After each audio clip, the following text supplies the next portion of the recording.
देखिए दोस्तों, अगर इस तरह का कोई क्वेश्चन आता है, कैसे करेंगे इस तरह का। देखिए क्वेश्चन छोटा है पर देखिएगा जरूर, है ना। छोटे क्वेश्चन कभी कभी ऐसा होता है, गलती ऐसे ही क्वेश्चनों में होती है। करना क्या है, 2 का स्क्वायर हमें पता है कितना होता है 4, 3 का स्क्वायर पता है हमें कितना होता है 9। स्क्वायर मैंने बता चुका हूं कैसे निकालना है। 2 है, 2 का स्क्वायर है तो 2 का मल्टीप्लाई 2 बार करेंगे, है ना। मैं बता चुका हूं, आप ध्यान रखें, है ना। चलिए 4 और 9 कितना हुआ, अच्छा इसमें √x, ओके। 9 और 4 कितना हुआ 13, 13 बराबर कितना हुआ x। अब इसमें करेंगे क्या, हम दोनों साइड क्या करेंगे, स्क्वायर करेंगे। क्या करेंगे, दोनों साइड स्क्वायर करेंगे। जब दोनों साइड स्क्वायर करेंगे तो ये 13 का स्क्वायर कितना होगा 169, और जब इसका स्क्वायर करेंगे तो इस स्क्वायर से ये रूट हट जाएगा, वैल्यू x की कितनी आएगी 169। आई बात समझ में। एक बार और देखिए, ऐसा क्वेश्चन आता है तो आपको क्या करना है, 2 का स्क्वायर करेंगे 4, 3 का स्क्वायर 9, इसको ऐसे कैसे लिखा। फिर हमें पता है 9 और 4 कितना हुआ 13 हुआ, 9 और 4 13, ऐसे ही लिखा हमने इसे। फिर हमने इसका स्क्वायर किया। स्क्वायर क्यों किया, क्योंकि हमें x की वैल्यू निकालनी है। तो x की वैल्यू कब निकलेगी, जब स्क्वायर करेंगे, जब इसका स्क्वायर से इसका रूट हटाना है। रूट हटाने के लिए हमें क्या करना पड़ेगा, इसका स्क्वायर करना पड़ेगा। स्क्वायर से रूट हट जाएगा, x की वैल्यू कितनी आएगी 169। ठीक है, आई बात समझ में। चलिए लिख लीजिए।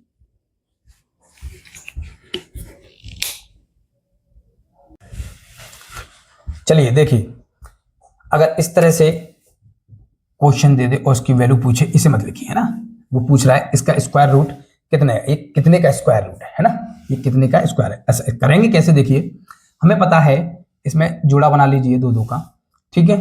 फिर इसमें हमें पता, ये देखिए कि 4 किस स्क्वायर के लास्ट में आता है, हमें पता है 4 किस किस में स्क्वायर में आता है। एक तो 2 का स्क्वायर कितना होता है 4, तो 2 के स्क्वायर में आता है, ठीक है। और एक 4 किसके स्क्वायर में आता है 8 के स्क्वायर में आता है। किसके स्क्वायर में, 8 के स्क्वायर में। यानी 4 को, लास्ट डिजिट को हमें देखना है 4 को कि ये किस किस के स्क्वायर में आता है। तो हमें पता है 2 के और 8 के स्क्वायर में आता है। फिर क्या करना है, फिर देखिए फिर 60 को हमने जोड़ा बनाया है, 60 को ऐसे देखेंगे किस स्क्वायर के बीच में आता है। तो हमें पता है 7 के और 8 के। 7 का स्क्वायर 49 होता है, 8 का स्क्वायर कितना होता है 64 होता है। तो 64 और 49 के बीच में आता है, 7 और 8 के स्क्वायर के बीच में आता है, ठीक है। जब भी देखेंगे तो इधर से हम हमेशा छोटा वाला लेंगे। कितना लेंगे, छोटा वाला लेंगे। कितने स्क्वायर के बीच में आ रहा है 7 आ रहा है, ये 8 बड़ा है, हमेशा छोटा लेंगे, ठीक है। अब इन दोनों में से कौन सा आएगा वो देखिए कैसे करेंगे उसे, कि 8 का स्क्वायर हमें पता है 64 होता है, और 7 का कितना होता है 49। अब ये 49 और 60 में डिफरेंस कितना है, 11 का डिफरेंस है। 11 का डिफरेंस है कि नहीं। और इसमें कितना, कौन नजदीक है 64 नजदीक है, 49 दूर है, इसमें डिफरेंस कम है। तो कम डिफरेंस वाले को लेंगे। तो कम डिफरेंस है, तो कम डिफरेंस में क्या आएगा 8 आएगा, ठीक है। ये 78 का स्क्वायर है। आई बात समझ में, लिख लीजिए। मैं और बताऊंगा, अभी एक और बताता हूं, आप लिखिए।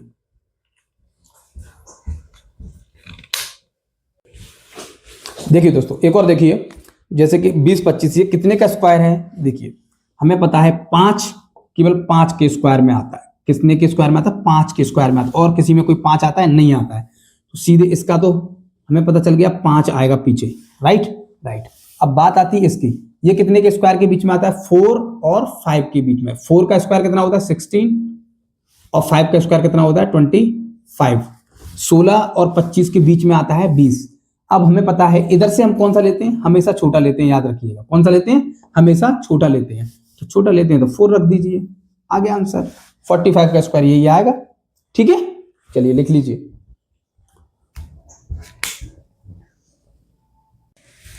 हाँ देखिए 7.29 का वर्गमूल कितना होगा, what is the square root of 7.29, ठीक है। कैसे निकालेंगे, देखिए हमें पता है, पहले क्या करना है, हमें 9 को देखना है, लास्ट डिजिट को। लास्ट डिजिट हम देखेंगे 9 कौन कौन सी स्क्वायर में आता है। एक तो 3 के स्क्वायर में आता है, कितने के में 3 के स्क्वायर में आता है, और 9 किस में आता है 7 के स्क्वायर में आता है, ठीक है। अच्छा यहां तक बात समझ में आई।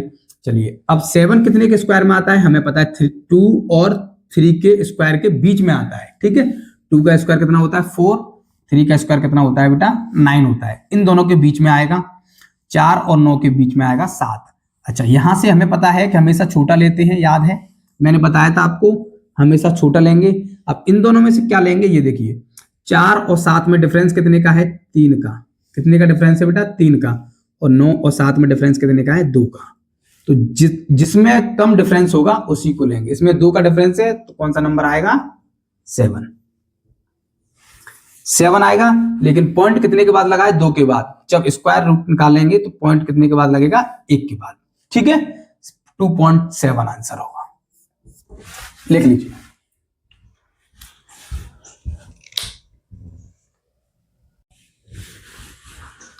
चलिए देखिए दोस्तों, अगर इस तरीके का कोई क्वेश्चन आता है तो कैसे करेंगे। इस तरीके का क्वेश्चन पहले आपको देखना है, रूट लगा हुआ है तो सीधी बात है, रूट लगा है तो स्क्वायर कर दीजिए। क्या करेंगे आप स्क्वायर करेंगे। स्क्वायर क्यों करना है, क्योंकि हमें रूट हटाना है। जब इसका स्क्वायर करेंगे तो बचेगा क्या 1 plus x upon 169 upon 14 upon 13 का स्क्वायर करिए। और यहाँ रूट लगा हुआ था, इसका भी क्या करिए आप स्क्वायर करिए। यहां तक बात समझ में आई। हमने स्क्वायर कर दिया दोनों साइड। अब दोनों साइड स्क्वायर कर दिए, इस स्क्वायर से ये रूट हट जाएगा, बचेगा क्या 1 प्लस एक्स अपॉन 169। आपको इतना लिखना नहीं है वहाँ, ये मैं समझाने के लिए आपको बता रहा हूँ, है ना। आपको तो सीधे सीधे हमें रूट करना है, रूट से ही हट जाएगा, इसका सीधे मल्टीप्लाई करके ऐसे करना है ना। अब इसका करेंगे 14 का स्क्वायर करते हैं, 14 का स्क्वायर बेटा होगा 196। ठीक है, और 13 का स्क्वायर होता है 169। यहां तक समझ में आया। ठीक है, अच्छा इसको मैं इस तरीके से यहाँ देखिए 1 प्लस एक्स अपॉन 169, 169 का 1 में मल्टीप्लाई करूंगा तो इसको 169 प्लस एक्स अपॉन 169 लिख सकता हूं। ठीक है, वही यहाँ कर रहा हूं, करूंगा मैं। देखिए 169 प्लस x अपॉन 169। ठीक है, ये मैंने एक लाइन बढ़ाई नहीं है, यही आपको समझा दिया है। चलिए ये देखिए ना, आई बात समझ में। इसको मैंने इस तरीके से लिख दिया, 169 का मल्टीप्लाई 1 में करेंगे 169 आएगा, या x प्लस एक्स में और 169। ठीक है, अब इसमें क्या करेंगे 169 से 169 कट जाएगा, क्या होगा 169 से 169 कट जाएगा, बचेगा क्या 169 प्लस एक्स अपॉन 196। अब इस x की वैल्यू निकालने के लिए हमें क्या करना है 196 ऐसे कैसे लिखें, ये जो 169 है ये इधर आ जाएगा। जब ये प्लस का है तो इधर आएगा तो किसका होगा बेटा माइनस। तो 169 को माइनस करिए x में से, तो x बराबर क्या आएगा 196 में से 169 को करेंगे 16 में से 9 गई तो कितना बचेगा बेटा 7, और यहाँ कितना बचा 8, 8 में से 6 गई तो 2। ठीक है, 1 में से 1 गया 0, यानी जो x की वैल्यू कितनी आई है 27। आई बात समझ में, आंसर लिख लीजिए।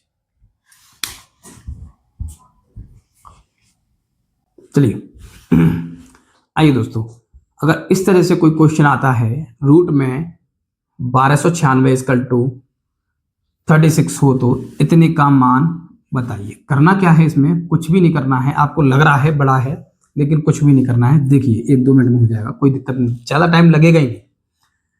आपको एक बार समझ में आ गया फिर ज्यादा टाइम नहीं लगेगा। आपको जितनी प्रैक्टिस करेंगे आप उतना ही आपको अच्छा रहेगा। ठीक है, उतनी प्रैक्टिस में रहेगा। देखिए हमें पता है इतने का मान इतना है तो 1296 है, तो 1296 को हम 36 लिखेंगे। यहां पता है हमें पॉइंट कितने के बाद लगा है 2 के बाद लगा है। 1296 की वैल्यू 36 है, 36 लिख लिया, लेकिन यहां पॉइंट लगा दिया 1296 में 2 के बाद पॉइंट लगा है, तो हम क्या करेंगे स्क्वायर निकाल, रूट में है जब इसको स्क्वायर निकालेंगे तो 3.6 आएगा। कितना आएगा 3.6। अब यहाँ पॉइंट जो लगा है वो मतलब वैल्यू सेम है 1296 क्या किया उसने कि पॉइंट बढ़ाता गया है, तो पॉइंट के लिए स्क्वायर के रूट के लिए है ना। अब स्क्वायर निकालेंगे तो क्या करेंगे, ये 4 संख्याओं से पहले पॉइंट लगा हुआ है तो इसमें क्या करेंगे 2 संख्या के बाद पॉइंट लगाएंगे 0। ठीक है, सॉरी यहां लिखेंगे 0 और 3 और 6, दो संख्याओं से पहले वो पॉइंट लगा है हमारा। फिर इसमें क्या करेंगे, 6 संख्याएं होंगी, 1 2 3 4 5 6, 6 संख्याओं से पहले लगा है तो पॉइंट कितने के बाद लगाएंगे, 3 संख्याओं के बाद। आई बात समझ में। अब यहां कितनी ऐसी किस में लगाएंगे, 4 संख्याओं से पहले पॉइंट लगाएंगे, 1 2 3। यहां तक दिक्कत आई कि नहीं ये बताइए। नहीं, अब ऐड कर दीजिए। देखिए 6 ऐसे ही ऐसे, 6 3 9, 6 3 9 और 6 3 9 और पॉइंट लगाए, पॉइंट लगाइए और कितना आया 3। इसका आंसर क्या हुआ 3.9996। आई बात समझ में, लिख लीजिए।